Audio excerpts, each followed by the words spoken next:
there.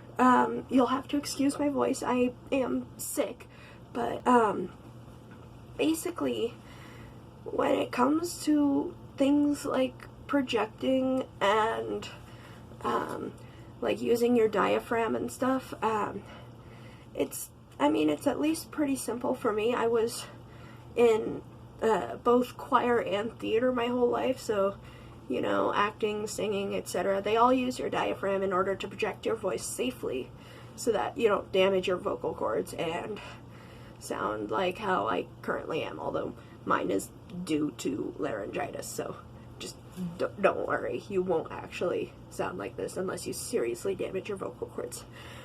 But the base concept of using your diaphragm sits right at the bottom of your lungs, and so my diaphragm is right about here, and what you want to do is you want to relax your body. And so like right now you can hear that I'm not very loud, but if I start to press on my diaphragm, you can hear that I'm a lot louder and that I am somewhat clearer. Now this is putting a bit of a strain on my voice just because I am sick, but as you can tell, it keeps going. And I've gotten to the point where I no longer need to push on my diaphragm with my hand in order to project with my diaphragm. And so you don't need to push super duper hard. You only need gentle pressure. So basically, like what I did to initially find my diaphragm is, well, if I can scoot back, or I'll scoot you guys back just a smidge so that you can see a little bit more of my torso. Basically, what I did was I started just, producing a easy, steady, quiet note like this. So, not super loud, well within my range, kind of close to my normal voice. And then I just started playing around, pressing on different parts of my stomach, my abdomen, up higher, up, down lower, and you basically just do that until you find a spot that when you press it, you get louder. So,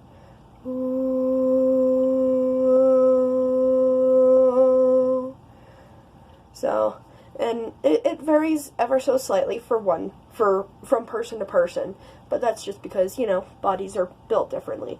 Of course, if you're a guy, you're not going to have these in the way.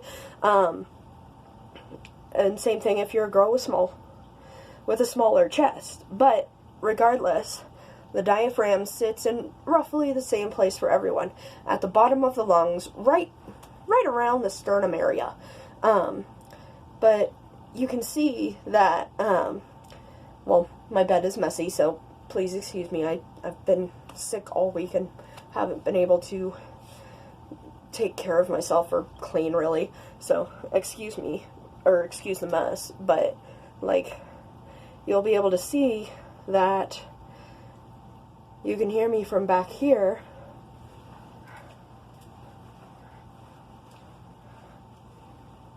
And here I am talking at the same tone, or at the same volume. But if I project like this, now you can hear me a lot better, a lot clearer. And when projecting your voice, you want to enunciate. You don't want to enunciate a ton, but just enough that it's a little bit more than usual. So, like me, I have a bit of a mountaineer's accent because, I grew up in the mountains. So, like, normally, if I come back over here, so I don't have to talk as loud, normally, I would say things like mountains, mittens, and kittens. But when enunciating and public speaking and things like that, I would say mountains, kittens, and mittens. So, for example, like if you're trying to condense lines and things like that, like if you're a TSA agent or whatever. Sorry. Part of the cold. Actually, I think it might be the flu, but who knows. But, like, let's say you're a TSA agent and you need people to stop having a space bubble the size of a football stadium.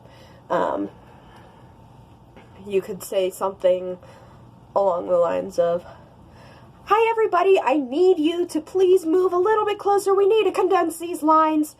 I promise nobody will bite, and if they do, they will be promptly escorted out." And you can see, like, how I raised the tone of my voice a little bit just to, you know, keep sounding friendly and whatnot, even though I was louder. Because if you keep a low tone of voice, like, "Hi everybody, I need you to keep moving closer together. We need to condense these lines. I promise nobody will bite." You know, it doesn't sound as friendly. So, like, you don't have to raise your voice a ton, but it is good to raise it just a touch, not a ton. Like, my normal voice is about here, and when I'm projecting, I'm about here, so, you know, it's not too big of a difference, but it's still a bit of a noticeable difference. I'm not, like, way up here, and I'm not, like, "Hey, everybody, I need you to move." Like, no, that's too high, and after a while, it'll wear on your vocal cords. So, you know, you still want to be well within your range, and, like, before the break between your chest voice and your head voice, which is a singing concept. So, like, if you've ever tried singing, like, from the bottom of your range to the top of your range, you'll notice there's, like, a little break where there are, like, some notes that you just can't hit. And, so you want to be lower than that break. So, it's not too difficult. But, like I said, if you keep your voice a little bit higher, make sure to always smile. You will appear very friendly. People will be more likely to listen to you. And if there's, like, somebody who's just, you know, being a brat and not wanting to listen and stuff, then you can lower your voice. Because I found that when it comes to, like, crowd control and things like that, you almost have to treat the people like they're kids, and you're the teacher, you know? So, if you think back to, like, elementary school or so, or even high school, you can remember the good teachers.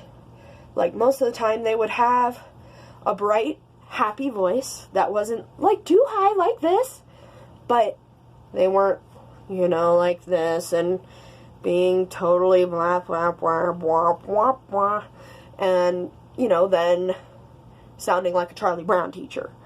Or a Charlie Brown adult, I should say. But, yeah, you'll remember that, you know, you'll treat them with respect, and then if somebody was doing something that the teacher didn't like or was against the rules or whatever, the teacher would lower their voice and use a firm tone. Like, "Hey, you need to stop that. It is against the rules, and it is not okay." So you almost have to bring a little bit of parenting into this, at least when it comes to, like, massive crowd control. And if, like, the person still won't respond, then go get your manager, because, let's face it enough, you're probably not being paid enough to deal with that. Having worked customer service and fast food myself, that's what I would do, because I was a minimum wage worker. I was not being paid enough to deal with angry customers and angry people. So leave that to your managers.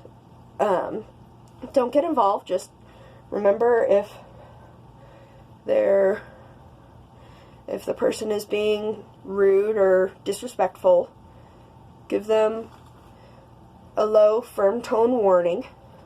And if not, then go get the manager. Because, you know, they could be violating a safety rule, or, like, you know, disrupting the peace, or anything like that. So, but I hope this was helpful to you. And just, to recap, find your diaphragm spot within here, and, just play around with your body. Like, try to get used to that feeling of projecting your voice and raising it up just a smidge so that you sound a little bit happier, you sound bright, you sound energetic, and you're ready to go. And you can see that when I'm doing this, I'm always smiling because it makes me sound and look so much friendlier and so much happier. Excuse me. And people usually want to follow the directions of someone who's super happy like this and is confident and cheerful and energetic, and rather than someone who is like this and like, hey, I need you to move, I need you to do this, I need you to do that, like, think about your good managers versus your crappy managers, or the good teachers versus the crappy teachers. Which ones were you wanting to listen to more? Tone of voice makes a huge difference in getting people to cooperate and comply. But with all that said, I hope this helps, and best of luck to you. I know you can do it. Thanks.